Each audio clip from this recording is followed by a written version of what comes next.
So the idea with the Miro co-branded players are that if you have a few video podcasts that you're making, you can use Miro as a platform for distributing them.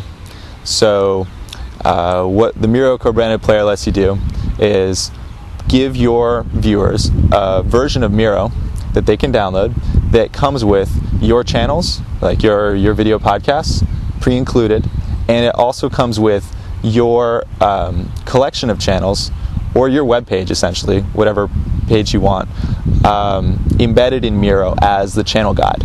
For people who want a co-branded player, it's actually really easy. You just send us a list of your feeds, and that's something that we can put together for you.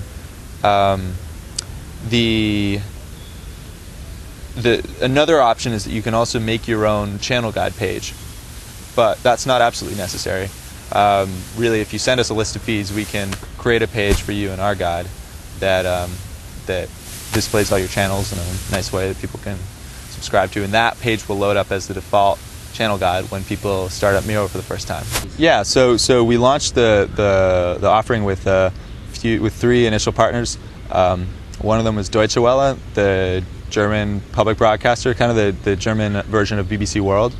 The other was TED Talks, which probably a lot of your viewers are familiar with.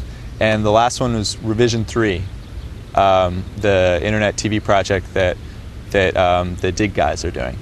And Revision 3 actually just launched their player, I think maybe a week or a week and a half ago, and they're doing a really awesome job promoting it on their site to their users. They did an awesome job with the design.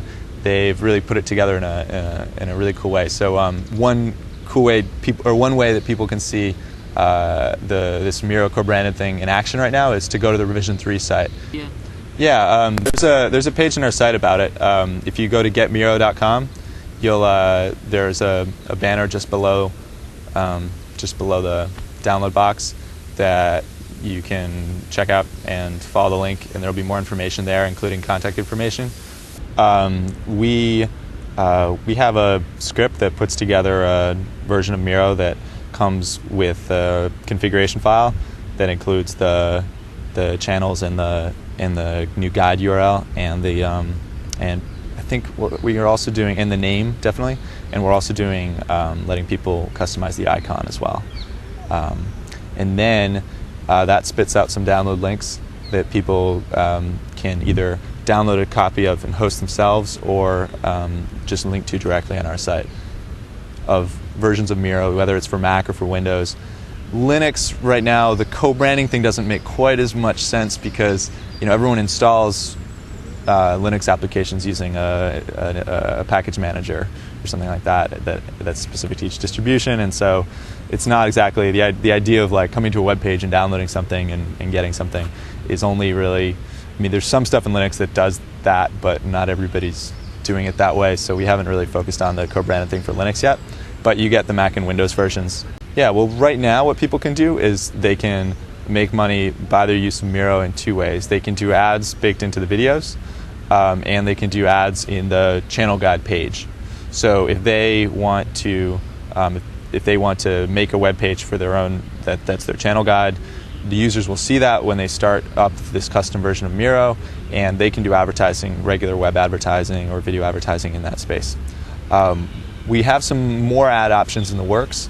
Nothing's really totally finalized yet, and so I don't know exactly what it's going to look like, but there will be some ways in Miro for publishers to tell us, yes, I want ads on my channel, and we'll be able to provide something like that for them.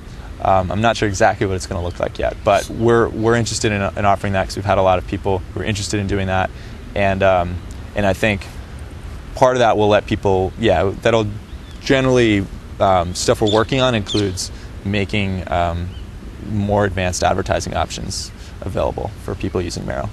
Well, right now it's in the name, so you can say this is the Master New Media co-branded Miro, or you can just be like Master New Media Miro or something like that.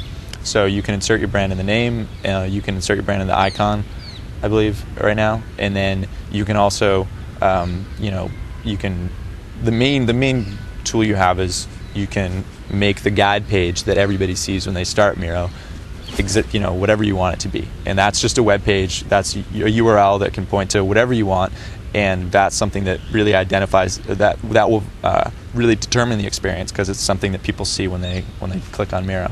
Actually, it sits in Miro, but it's just like a URL to your own page. Yeah. If you want it to be, or it can point to our page. But if you want to really brand it, you can make your own channel guide page there.